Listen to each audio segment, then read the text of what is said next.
Hey DJ, congratulations. What was the emotion like when you got picked and where did you expect to get picked? Did you think it was going to come earlier than this?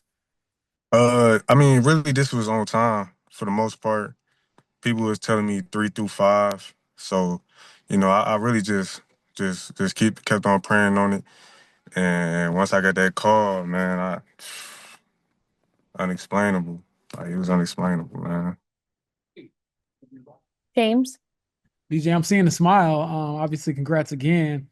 What do So, you think you can bring to the NFL level, and what there are some traits in your game for people who aren't familiar that you think can translate?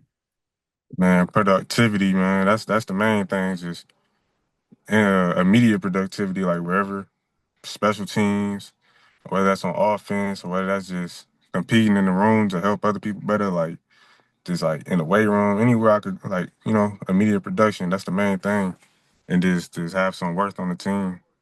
And then one quick follow up: I see you had a ton of catches in college. Obviously, feel comfortable with that.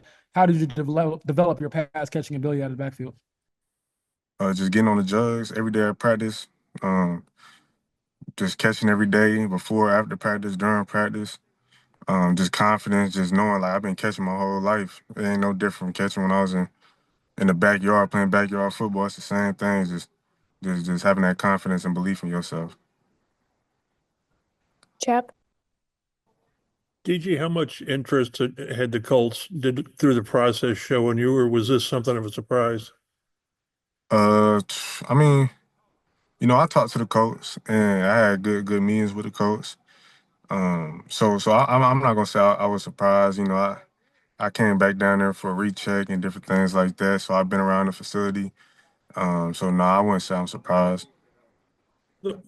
A follow-up. Well, you're running and receiving, or it's obvious with the production, like you said. Uh, Pass protection. How would you consider? How would you rate yourself as a blocker? So my blocking ability, I say I'm confident in my blocking, like 100% confident. I'm not like ain't no excuses. I was just battling things throughout the season, and it kind of like hindered my confidence by a little bit. But I done had surgery, so I know who to block. I could learn protections easily. Now it's just better technique. So, and I know that's gonna come for sure. Did you say you did have surgery Yes, sir. on? On my hand, my wrist. Joel, DJ, what do you know about Jonathan Taylor? How much have you watched of him and what do you think it'll be like to be in the same room with him? I wouldn't say I watched him that much. I'm not gonna lie, but I do homework on him. Good player and really just pushing everybody. Like that's the main thing. Just competing. Nate, Yeah, DJ, along the lines of pass protection, what do you think are some of the biggest keys in becoming a great pass protector at the next level, and how do you plan to kind of work on that craft and get it to be as good as it can be? Man, like really just get my confidence back. That's just the main thing. Like I said, technique. I know the technique, just it's just doing it now. Like being confident that I'm not going like I'm balanced, like going like nah, I'm just 100% just hitting somebody, pressing the line, inside hands, like using your hands when you blocking. That's the main thing. So now, like I'm 100%, I'm healthy on that. So yeah. What exactly was, I guess, going on with your hand? I mean, it happened at the beginning of the season, like second game of the season. I had tore some ligaments in my hand, and it was kind of like popping in and out of place and different things like that. But like I said, I'm healthy now, so Kevin, DJ, how do you describe yourself as a runner? I'll say that. First I'm 3 down back. Like I believe, like I said, my blocking, my passing, my catching. I mean, my running. I got confidence in all those things. So I say 3 down back overall. Like I want to run inside the tackles, outside the tackles. Really just versatile. Like just tell me what to do, coach me up, and we could do that. I know you met with a lot of teams. Do you recall the Colts specifically mentioning that pass catching role as something that they'd like to see you compete for? I can't recall off the back, but a lot of teams.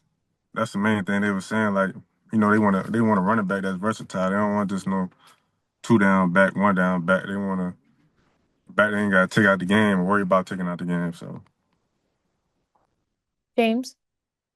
DJ, I'm reading your bio. It says you were a no-star recruit. Obviously, you worked your butt off to get to where you are now. So, what would you describe as the hardest part of the journey, and then also the most gratifying part of kind of getting out the mud? the hardest part was just confidence, bro. Like I know I keep saying confidence, but I'm not gonna lie, that was the hardest part. Just knowing, cause where I play football, like where I come from, it's like you're not seeing nobody do certain things. Like for like nobody was going D1, nobody was the best this in the country.